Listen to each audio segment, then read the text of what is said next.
ஞானானந்தமயம் தேவம் நிர்மல ஸ்படிகாகிருதியும் ஆதாரம் சர்வ வித்யானாம் ஹயக்ரீவம் உபாஸ்மகே. நேயர்கள் அனைவருக்கும் அஸ்ட்ரோ கே செய்யங்காரின் பணிவான நமஸ்காரங்கள். மாத பலன் விஸ்வாவசு வருஷம் தை மாதம் 15/1/2026 12/2/2026 வருடம் உண்டான பலன்கள்.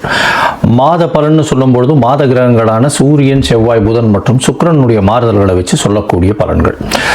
இந்த மாதத்தில் வரக்கூடிய கோள் சாரம் என்ன, இந்த மாதத்தில் வரக்கூடிய விசேஷ நாட்கள் என்ன அப்படின்றத பார்க்கலாம். முதல்ல இந்த மாதத்தில் வரக்கூடிய கோள் சாரம் என்ன அப்படின்றத பார்க்கும்பொழுது, காலபுருஷ தத்துவத்தின் 3வது ராசியான மிதுன ராசியில் குரு வக்ரகதி அடைகிறார், வக்கரத்தில் இருக்கார். சிம்மத்தில் கேது, அது தவிர பார்த்தீங்கன்னா அதாவது துலாத்தில் தனுசுல சுக்கிர பகவான், மகரத்தில் 3 கிரகம் செவ்வாய், சூரியன் மற்றும் புதன், கும்பத்தில் சனி, ராகு.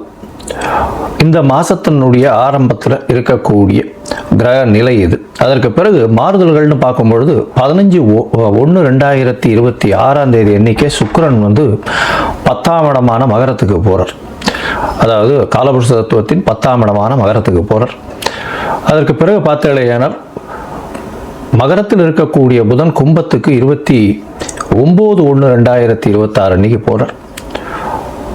மறுபடியும் சுக்கிரன் மகரத்திலிருந்து கும்பத்துக்கு போகிறார். கும்பத்தில் பார்த்தோம்னா 4 கிரகங்கள் ஆறுது. எப்போ அப்படின்னா, அதாவது 7/2/2026 அன்னைக்கு சுக்கிரனும் கும்பத்துக்கு போயிடுறார். சனி, சுக்கிரன், ராகு மற்றும் புதன் 4 கிரகங்கள் 7/2/2026 இருக்கு.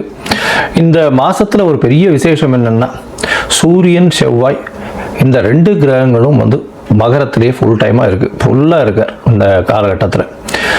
இந்த மாதத்தில் வரக்கூடிய விசேஷ நாட்கள் அப்படின்னு பார்க்கும்பொழுது 15/1/2026 அன்னைக்கு உங்களுக்கு பொங்கல் பண்டிகை, அதாவது உத்தராயண புண்ணிய காலம், அதாவது உத்தராயணம் தட்சிணாயணம் 2 பாதியாக வருஷத்தை பிரிச்சிருக்கா. அதில் உத்தராயணம்ன்றது தேவர்கள் விழித்துக் கொள்ளும் நாள்னு சொல்லக்கூடியது.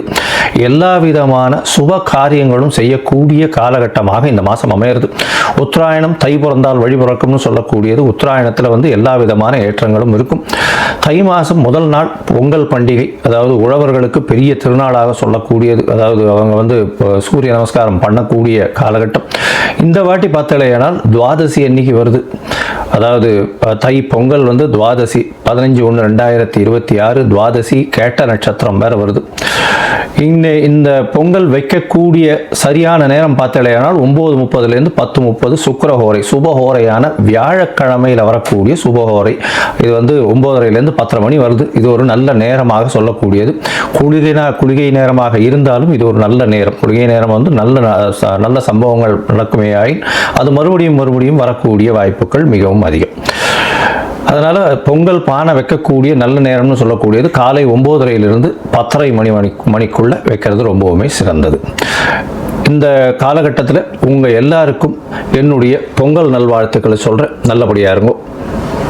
இந்த மாதத்தில் வரக்கூடிய மற்ற விசேஷங்கள்னு பார்த்தோம்னா 16ஆம் தேதி பிரதோஷம், காணும் பொங்கல்னு சொல்லுவா. அது தவிர மாட்டுப் பொங்கல், இது எல்லாம் 16ஆம் தேதியே. அதுக்கப்புறம் வள்ளுவர் தினம், இதெல்லாம் வருது. அது தவிர பார்த்தீங்கன்னா இந்த மாதம் 25/1/2026 அன்னைக்கு ரத சப்தமி, சூரியன் தேர் சக்கரம் திரும்பக்கூடிய நாள். அன்னையிலிருந்து வெயில் ரொம்பவும் அதிகமாகக்கூடிய காலகட்டம். அதாவது சூரியன் இவ்வளவு நாளாக அதாவது தெற்கிலிருந்து வடக்கிலிருந்து வடகிழக்குக்கு மாறுறார் அவர். இந்த காலகட்டம் கிழக்கு பக்கமாக போகக்கூடியதுனால இந்த காலகட்டத்தில் பார்த்தாலேயானால் வெயில் ஏறக்கூடிய காலகட்டமாக இருக்கும். 26/1/2026 நம்மளுடைய அதாவது ரிப்பப்ளிக் டே, அதாவது இந்தியா சுதந்திரம் வாங்கி அதுக்கப்புறம் ரிப்பப்ளிக் 1950 வாங்கினது. இப்போ 2026ஆம் வருஷம் வந்துருத்து. இப்போ ரிப்பப்ளிக் டே இது ஒரு பெரிய விசேஷம். அதாவது அரசாங்கம் அப்படின்னு சொல்லக்கூடியது, அதாவது ஆல் ஓவர் இந்தியா ஒரே ஒரு ஒருமைப்பாட்டின் கீழே இருக்கக்கூடிய ரிப்பப்ளிக் டே கொண்டாடக்கூடிய காலகட்டம்.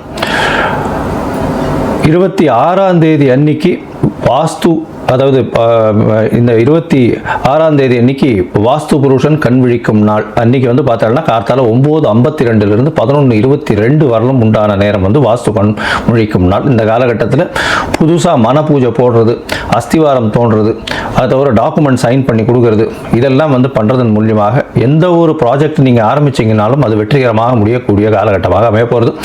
இந்த வாஸ்து கண் விழிக்கும் பொழுது 5 வகையாக பிரிக்கிறார். அதாவது பொதுவாகவே பார்த்தோம்னா இது ஒரு 1.5 மணி நேர காலகட்டம், 18 நிமிஷமாக 5 மணி நேரமாக பிரிக்கிறார், 5 வகையாக பிரிக்கிறார். அதாவது வாஸ்து புருஷன் கண் விழித்து அவருடைய காலை கடன்கள் செய்யக்கூடியது, பிறகு குளிக்கக்கூடிய ஒரு 18 நிமிஷம், அதற்கு பிறகு போஜனம் செய்யக்கூடியது, அதாவது அதற்கு பிறகு வந்து பூஜை செய்யக்கூடியது, பிறகு போஜனம் செய்யக்கூடியது, அதற்கு பிறகு தாம்பூலம் தரிக்கக்கூடியது. இந்த கடைசி 18 36 நிமிஷம் அப்படின்னு சொல்லக்கூடிய, அதாவது 10:52 11:22 வரலும் செய்யக்கூடிய எந்த ஒரு விஷயமாக இருந்தாலும் நிச்சயமாக நிறைவேறும். அதாவது மனைக்கால் நடுறது, அதை அடிகோல் நடுறது, அதை தவிர வந்து உங்களுக்கு கிணறு வெட்டுறது, புதுசாக வந்து கான்ட்ராக்ட் கையெழுத்து போடுறது, கன்ஸ்ட்ரக்ஷன் பண்ணுறது, இது எல்லாமே நல்ல ஒரு ஏற்றத்தை கொடுத்து நல்லபடியாக முடியக்கூடிய காலகட்டமாக அமைய போகிறது. இந்த மாதம் பார்த்தாலேயானால் பௌர்ணமி வருது, அதாவது மிகப்பெரிய விசேஷம். தை பௌர்ணமி அப்படின்றது வந்து மிகப்பெரிய ஏற்றமான காலம். தை அமாவாசையும் பெரிய விசேஷம். ஏன்னா உத்தராயண புண்ணிய காலத்தில் வரக்கூடிய முதல் அமாவாசை தை அமாவாசை 18/1/2026 தை அமாவாசை. பித்ருக்களுக்கு செய்ய வேண்டிய கர்மாக்களை செய்கிறது உங்களுடைய சந்ததியரனை நல்லபடியாக வழியேற்றி செல்லக்கூடும். அதனால் நல்ல ஒரு ஏற்றத்தை கொடுக்கக்கூடிய நாள். அதாவது அது வந்து அந்த திதியில் வந்து வேறு எந்த ஒரு விஷயங்களையும் செய்யாமல் பித்ருக்களுக்கு திதி கொடுக்கறது மட்டும்தான் செய்யணும். புதுசாக எதையும் ஆரம்பிக்கிறது அந்த மாதிரியான விஷயங்கள் பண்ணக்கூடாது. இது வந்து 18/1/2026 வருது. அதற்கு பிறகு பௌர்ணமி எண்ணிக்கை பார்த்தாலேயானால் பௌர்ணமி 1/2/2026 தை பௌர்ணமி பெரிய விசேஷமான நாள். தை பௌர்ணமி பார்த்தாலேயானால் வடலூர் அப்படின்னு சொல்லும்போது ராமலிங்க அடிகளார் வரும். அதாவது ராமலிங்க அடிகளாருடைய தினம் வடலூரில் வந்து பார்த்தாலேயானால் அந்த இது தைப்பூச திருநாள் வேறு அன்னைக்கு முருகனுக்கு ரொம்ப விசேஷம். அதை தவிர வந்து ஏற்றிய வயிற்றில் எரியக்கூடிய நெருப்பை அணைக்கக்கூடிய, அதாவது சாப்பாடு போடணும் அப்படின்றத மிகவும் வலியுறுத்தி சொல்லக்கூடியவர். சொல்லி அது இன்னி வரலும் எரிஞ்சிட்டு இருக்கு அப்படின்னு சொல்லக்கூடியது பெரிய விசேஷம். அதாவது உணவு தானமாக கொடுக்கறது, சாப்பாடு தானமாக கொடுக்கறது, பசி அற்ற நிலை எல்லாருக்கும் இருக்கணும், யாரும் பசித்து இருக்கக்கூடாது அப்படின்றத வந்து எடுத்து நல்லபடியாக சொன்னது. சரி, இந்த மாதம் அதாவது தை மாதம் ஒரு ராசிக்கும் என்ன வகையான மாற்றங்கள் ஏற்றங்கள் இருக்கு அப்படின்றத பார்ப்போம். அதற்கு முன்னாடி என்னுடைய மொபைல் நம்பர் கீழே ஸ்க்ராலிங்கில் போயிட்டு இருக்கோம். உங்களுக்கு அஸ்ட்ராலஜிக்கல் கன்சல்ட் வேணும்னா எனக்கு கான்டாக்ட் பண்ணுங்க. உங்களுடைய பெயர், பிறந்த நேரம், பிறந்த தேதி, பிறந்த வருடமோட போடுங்க. உங்களுடைய தாய் தந்தையார் பெயரும் போடுங்க. Date, time, place of birth, அதை தவிர உங்களுடைய பேரண்ட்ஸ் நேம் இது வரலாம் போடுங்க. உங்களுடைய ஜாதகத்தை போட்டு சந்தி இருக்கான்றதை பார்த்துட்டு அதற்கு பிறகு உங்களுக்கு நான் அப்பாயின்மெண்ட்டை கொடுக்குறேன். உங்களுக்கு அப்பாயின்மெண்ட்டை நீங்கள் இந்த டேட்டு டைம் போட்டதுக்கப்புறம் வந்து என்னுடைய கட்டணம் என்னென்னு சொல்கிறேன். அந்த கட்டணத்தை செலுத்தி அப்பாயின்மெண்ட் வாங்கிக்கோங்க. அதுக்கப்புறம் உங்களுக்கு அப்பாயின்மெண்ட்டும் போது உங்களோட பேசுகிறேன். சரி, இப்போ மேஷம் முதல் மீனம் வரை தை மாதம் ஒரு ராசியாக எப்படி இருக்குன்றதை பார்க்கலாம். மிதுனம், மிருகசீரிஷம், திருவாதிரை, புனர்பூசம் இந்த 3 நட்சத்திரம் 9 பாதங்களை கொண்ட ராசி. ராசியின் அதிபதினு சொல்லக்கூடியவர் புதன். ராசிக்கு 8ஆம் இடத்துல இந்த மாதத்துக்கு போயிடுறார். அதாவது இந்த மாதம் ஆரம்பிக்கும் போது பார்த்தாலேயானால் சூரியன், செவ்வாய், புதன் 3 கிரகங்களும் வந்து 8ஆம் இடத்துல இருக்க. 8ஆம் இடத்துல வந்து இருக்கலாமா அப்படின்னா மறைந்த ஸ்தான அதிபதிகள் மறைந்த இடத்தில் இருப்பது ரொம்பவுமே நல்லது. அதாவது 6-11 அதிபதியான செவ்வாய் 8ஆம் இடத்துல உச்சம் பெற்று போயிருக்கார். அதனால அதீதமான லாபம். என்னன்னா வேலையில் மாற்றம், வேலையில் ஏற்றம், வேலையின் மூலியமாக நன்மை, திடீர் பணவரவு, லாபங்கள் அதிகமாக இருக்கக்கூடியது. ஏன்னா உங்களுடைய ராசிக்கு 11ஆம் அதிபதி அப்படின்னு சொல்லக்கூடியவர் செவ்வாய். அதனால் வந்து இந்த ரியல் எஸ்டேட்லாம் பண்ணுறவாளுக்கெல்லாம் திடீர் யோகம் கிடைக்கும். அதை தவிர வந்து வீடு வாங்கணும்னு நினச்சிட்டு இருக்கவாளுக்கு நிச்சயமாக வீடு வாங்கக்கூடிய வாய்ப்புகளும் வரும்.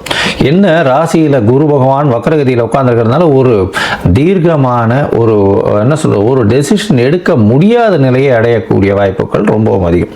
இந்த காலகட்டத்தில் பார்த்தாலேயானால் அதுவும் தை மாதம் விஸ்வாவசு வருஷத்தில் பார்க்கும்பொழுது உங்களுடைய ராசிக்கு ராசிநாதன் 8ஆம் இடத்துல இருந்தாலும் இந்த மாத கடைசியில் அதாவது 27/1/2026 அன்னைக்கு வந்து அவர் 9ஆம் இடத்துக்கு போடுறார். ஒரு திரிகோணாதிபதி, அதாவது ராசி அதிபதி இன்னொரு திரிகோணத்தில் போய் உட்கார்றது பெரிய விசேஷத்தை கொடுக்கக்கூடிய காலகட்டம். அது தவிர இந்த மாதம் வந்து பார்த்தோம்னா பெரிய ஏற்றம் என்ன அப்படின்னு பார்க்கும்பொழுது 4 கிரகங்கள் 9ஆம் இடத்துல போய் சேர்றது, 8ஆம் இடத்துல இருக்குது, அதுக்கப்புறம் 9ஆம் இடத்துல போகிறது. அதாவது சூரியன் செவ்வாய் புதனோட சுக்கிரனும் 15/1/2026 அன்னைக்கே வந்துடுறார். 8ஆம் இடத்துல மறைந்த சுக்கிரனாக இருக்கக்கூடிய காலகட்டம். மனசுக்குள்ள சில கிளேசங்கள் வரும், குழந்தைகள்னால் சிறு தொல்லைகள் வரக்கூடிய வாய்ப்புகள் உண்டு. ஏன்னா 5ஆம் அதிபதி 8ஆம் இடத்துல போய் மறையிறதுனால அந்த அளவு விசேஷத்தை கொடுக்காது. அதனால் வந்து சிறு செலவுகள் வரும் குழந்தைகளுக்காக. வெளியூர் வெளிநாடு வெளிமாநிலம் செல்ல வேண்டிய கட்டாயம் வரும். மறைந்த இடத்திலிருந்து சிறு தொல்லைகள் வந்தாலும் நல்ல ஒரு ஏற்றம் கிடைக்கும். என்னன்னா இந்த மாத கடைசி, அதாவது 7/2/2026 அப்போ இந்த தமிழ் மாதத்தினுடைய கடைசி, தை மாதத்தினுடைய கடைசியில் பார்த்தேன்னா சுக்கிரனும் வந்து உங்களுடைய ராசிக்கு 9ஆம் இடத்துல போகிறார். இந்த மாதம் பெரிய விசேஷம் என்னன்னா 1, 5, 9க்கு உண்டான 3 கிரகங்களும், அதாவது சனி, சுக்கிரன் மற்றும் புதன் 3 கிரகங்களும் 9ஆம் இடத்துல போயிருக்கு. இதனால் பார்த்தோம்னா வெளிநாடு போய் படிக்கக்கூடிய பாக்கியம் நிச்சயமாக இருக்கும். தந்தையின் சொத்துக்கள் வந்து சேரக்கூடிய வாய்ப்புகள் நிச்சயமாக உண்டு. மேல் படிப்பு படிப்பதற்கு எந்த ஒரு பிரச்சனையும் இருக்காது. இவ்வளவு நாள் வந்த பிரச்சனைகள் எல்லாம் கரைந்தோடி போகக்கூடிய வாய்ப்பு. தந்தையின் மூலியமாக, தந்தையினுடைய ஹெல்ப் நிச்சயமாக கிடைக்கும். அதாவது அப்பா மூலியமாக சொத்துக்கள் வரணுமா, அப்பா மூலியமாக வரக்கூடிய வித்தைகள் வரணுமா, அப்பா மூலியமாக வரக்கூடிய அதாவது அந்த ட்ரெடிஷ்னல் ப்ராப்பர்ட்டி, ட்ரெடிஷ்னல் பிஸ்னஸ் இதெல்லாம் சொல்கிறாங்க இல்லையா, அதெல்லாம் கையில் வரக்கூடிய வாய்ப்புகள் இந்த மாதத்தில் நிச்சயமாக உண்டு. உங்களுடைய ராசிக்கு பார்த்தோம்னா 9ஆம் அதிபதியை உங்களுடைய ராசியின் 10ஆம் அதிபதினு சொல்லக்கூடிய குரு பகவானே பார்க்குறார் 9ஆம் அதிபதி. அது வந்து பெரிய விசேஷம். பொது காரியங்களுக்கு நீங்கள் செலவு பண்ணக்கூடிய வாய்ப்புகள் நிச்சயமாக இருக்கும். மொத்தத்தில் பார்க்கும்பொழுது இந்த மிதுன ராசிக்காரர்களுக்கு 9ஆம் இடம் வலுப்பெற்று போகிறது. 7/2/2026 வலுப்பெற்று போகிறதுனால 4 கிரகங்கள் இருக்குது. அதுவும் ராகுவோடு சேர்ந்த சனி, புதன், சுக்கிரன் இருக்கிறதுனால தந்தையின் உடல்நிலையில் நல்ல ஒரு ஏற்றம் இருக்கும். வெளிநாடு போய் படிக்கக்கூடிய வாய்ப்புகள் மிகவும் அதிகமாக இருக்கும். முயற்சிகளில் சிறு தடங்கள் வந்தாலும் முயற்சிகளில் வெற்றி பெறக்கூடிய வாய்ப்புகள் நிச்சயமாக இருக்கும். அது தவிர பார்த்தீங்கன்னா இளைய சகோதரர்களோட சிறு மனக்கசப்பு இருக்கக்கூடிய வாய்ப்புகள் நிச்சயமாக உண்டு. தாயின் உடல்நிலை நல்ல ஒரு ஏற்றம் இருக்கும். எப்போ அப்படின்னா 27ஆம் தேதி வரலும் தாயின் உடல்நிலையில் பின்னடைவு இருக்கும். அதற்கு பிறகு 27/1க்கு பிறகு நல்ல ஒரு ஏற்றம் இருக்கக்கூடிய காலகட்டமாக இருக்கும். தீர்க்கமான சிந்தனைகள் வரக்கூடிய வாய்ப்புகள் 27/1/2026 மேலே இருக்கும். அது வரலும் கொஞ்சம் மனக்குழப்பம், எந்த ஒரு தெளிவற்ற நிலை இருக்கும். எடுத்த முடிவுகள் எடுக்க முடியாமல் திணறக்கூடிய வாய்ப்புகள் இந்த காலகட்டத்தில் அமைய போகிறது. அது தவிர பார்த்தீங்கன்னா தாயின் உடல்நிலையில் நல்ல ஒரு ஏற்றம் இருக்கும். தந்தையின் உடல்நிலையில் நல்ல ஒரு ஏற்றத்தை கொடுக்கக்கூடிய காலகட்டமாக இருக்கும். உங்களுடைய ராசிக்கு வெளிநாடு போய் படிக்கக்கூடிய வாய்ப்புகள் நிச்சயமாக இருக்கும். மேற்படிப்பு நிச்சயமாக இருக்கக்கூடிய காலகட்டம். மறைந்த செல்வங்கள் வரக்கூடிய காலகட்டம். ரியல் எஸ்டேட் மூலியமாக நல்ல ஒரு ஜாக்பாட் அடிக்கக்கூடிய வாய்ப்புகள். நினைச்சு பார்க்க முடியாத நேரத்தில் தடால்னு வரக்கூடிய வாய்ப்பு. நிலம் சம்பந்தம், அது தவிர வந்து இந்த பூமி சம்பந்தமாக வியாபாரம் பண்ணுறவாளுகள்லாம் பெரிய ஏற்றம் கிடைக்கும்.